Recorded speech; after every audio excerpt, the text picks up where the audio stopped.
एक बार सुन लो, एक बार सुन लो, पुकार ये हमारी, कोख में न मारो बाबुल, बेटी हूँ तुम्हारी, कोख में न मारो बाबुल, बेटी हूँ तुम्हारी। एक बार सुन लो, एक बार सुन लो, पुकार ये हमारी, कोख में न मारो बाबुल, बेटी हूँ तुम्हारी, कोख में न मारो बाबुल, बेटी हूँ तुम्हारी। पर्यावरण को बचाने के लिए लगभग 30 वर्षों से प्रयास किए जा रहे हैं। इस प्रयास में वर वधू दोनों अपने दाम्पत्य जीवन की शुरुआत पौधरोपण से करते हैं। छोटा संस्कार में इसको शामिल किया गया है, जन्मदिन से लेकर के अन्य जो भी संस्कार हैं उसमें पर्यावरण यानी पौधरोपण करना और उनका संरक्षण करना। तो आज हमारी बिटिया दीक्षा की शादी हुई है, मतलब होने वाली है। अभी जयमाल का कार्यक्रम चला है और दोनों लोग पौधरोपण करेंगे। वर कन्या ने 7 फेरा लगाया है। 7 फेरा लगाने के उपरांत 2 फेरे ऐसे हैं जो आज राष्ट्रहित में अनिवार्य हैं। 8वां फेरा यह कि हम अपने जीवन में कन्या भ्रूण हत्या नहीं करेंगे। प्रायः देखा जाता है कि लड़कियों को 4 दीवारी के भीतर घेर करके रखा जाता है या मान लिया जाता है कि इनका काम केवल चौका बर्तन करना, खाना बनाना, परिवार का पोषण करना यही है। लेकिन यह देश की सेहत के लिए बहुत खराब है। ऐसे में सबसे बड़ा अपराध कन्या भ्रूण हत्या करना है। यह जान करके कि गर्भ में पलने वाली लड़की है तो हम उसे जन्म नहीं लेने देंगे। तो 8वां फेरा यह कि हम कन्या भ्रूण हत्या नहीं करेंगे जीवन में और लड़की लड़के में कोई भेद नहीं करेंगे।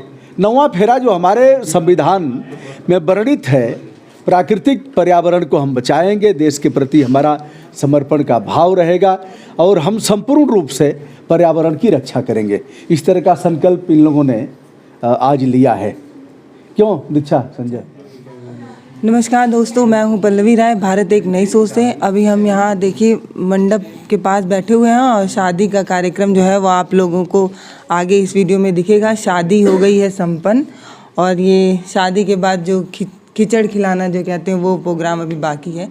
तो इस शादी में जो अनोखी बात रही वो ये रही कि फेरे जो थे वो 9 थे, हाँ, और उसमें 2 फेरा जो है वो अलग अलग था, वो भी आपको वीडियो में आगे मिल जाएगा। एक कन्या भ्रूण हत्या को लेके था और एक पर्यावरण को लेके था और जयमाल के बाद पौधरोपण कराया गया। तो ये एक अनोखी शादी जो है यहाँ पर देखने को मिली है। और अभी आपको इस वीडियो में एक चीज़ और बहुत अच्छी मिलेगी, वो बातचीत है उनकी। जब हम बात कर रहे थे तो हम जब ये शूट करके निकले तो हमने कहा कि अब मैं भी घर पे जाके बोलूँगी कि मम्मी मेरी शादी में भी 9 फेरे लगने चाहिए। तो वो क्या फूफा लगेंगे? उन्होंने कहा कि अरे दूसरे के सिंदूर देख के आपन ललाट नहीं फोड़े चाहिए। तो सर मैं ये आपसे भी जानना चाहती हूँ, पहले तो आपका बहुत बहुत स्वागत है। और ये भी एक सवाल है क्योंकि आपके रिश्तेदार हैं, इसलिए मैं आप ही से सवाल कर रही हूँ कि हम कहीं ना कहीं दूसरे को देख के या दूसरे की अच्छी चीज़ें देख के ही सीखते हैं। तो आपको ये प्रेरणा कहाँ से मिली ऐसे? ये देखो, जो काम अग्रिम पंक्ति के लोग करते हैं उसका अनुसरण छोटे लोग करते हैं। देखा होगा एक प्रधानमंत्री जी दाढ़ी रखते थे तो उनके जितने अनुयायी थे सब दाढ़ी रखने लगे, युवा तो रुख हो गए। एक प्रधानमंत्री जी ऐसे दुशाला ओढ़ते थे तो उनके सब लोग ऐसे ही करने लगे। एक मुख्यमंत्री जी मफलर बांधते थे, सब मफलर बांधने लगे। एक बहन जी हैं वह उत्तर प्रदेश बोलती हैं तो उनके कार्यकर्ता सब प्रदेश बोलेंगे। तो जो भी अग्रिम पंक्ति के लोग, पहले क्या था, पहले द्वार पूजा लगता था, घुड़सवारी होती थी, हाथी जाता था, नाच होती थी, जनमास होता था। तो जिनके पास पैसे नहीं थे वो लोग भी यही काम करते थे क्योंकि उनको अपनी मूंछ की बात थी, मूंछ कैसे खड़ा हो। अब ऐसे में आवश्यकता है कि आडंबर रहित शादियां हों, पर्यावरण संरक्षण को जोड़ा जाए हर बिंदु से। तो हम ऐसी तमाम शादियों में पौधरोपण कराए हैं। वर वधू ने अपने दाम्पत्य जीवन की शुरुआत पौधरोपण से किया है। और जिस तरह से लड़कियों की संख्या आज कम हो रही है, एक चीज़ जान लो, अपराध के मूल में यौन अपराध के मूल में एक सबसे बड़ा कारण यह है कि लड़कियों की संख्या कम हो गई। लड़कियों की संख्या कम हो गई तो लड़कों की शादियां नहीं होगी, शादियां नहीं होगी तो यौन अपराध बढ़ेंगे। सरकारों को इस पर तनिक भी ध्यान नहीं है। जितने भी बड़े बड़े मामले हुए हैं, हैदराबाद कांड से लेकर के लखनऊ, चाहे जो भी मामले हुए हैं, उसके मूल में यह है कि अब तुम बच्ची नहीं हो, यह सब खुल के बात करने की आवश्यकता है कि उसकी भी नीड है। अगर पूरा नहीं होगा तो जाहिर सी बात है अपराध होंगे। लड़कियों की संख्या लगातार कम होती गई। कोख में जैसे ही पता लगा कि कोई लड़की पल रही है, नश्तर लगा के काट काट करके उसको जन्म देने से पहले ही मार दिया गया। तो आज बच्चों ने यह शपथ लिया है कि 8वें फेरे के रूप में कि हम कन्या भ्रूण हत्या नहीं करेंगे और ना ही करने देंगे। अगला यह है कि हम पर्यावरण का संरक्षण करेंगे। उन्होंने 9वें फेरे के रूप में जो हमारी फंडामेंटल ड्यूटी है संविधान के अनुच्छेद 51 क में उसका पालन करने का उन लोगों ने संकल्प लिया है। उसमें प्राकृतिक पर्यावरण है, देश के प्रति समर्पण है और देश को उत्थान की तरफ ले जाने के लिए वे सारे कृत्य करेंगे जो जनतंत्र में जायज़ है। नहीं, मैं आपको प्रेरणा कहाँ से मिली, क्योंकि समाज में कई तरीके की समस्याएं हैं। आप एक फेरा भ्रष्टाचार के खिलाफ भी लगवा सकते थे कि अब हम अपने हाथ से कभी घूस नहीं देंगे या कोई घूस दे रहा होगा। जिससे बात कर रही हो उसके हाथ दर्जनों गए हैं जेल, 1-2 नहीं गए हैं। नहीं तो आपने फेरा नहीं लगवाया ना। समाज में गंदगी तो कई तरीके की। वह देखो, भ्रष्टाचार की व्यापक परिभाषा है। भ्रष्टाचार की परिभाषा को 2 लाइन में नहीं लिखा जा सकता। अब वह चीज़ें भी भ्रष्टाचार, इससे बड़ा अपराध कौन है? तो दावे किए जा रहे हैं तमाम सरकारें।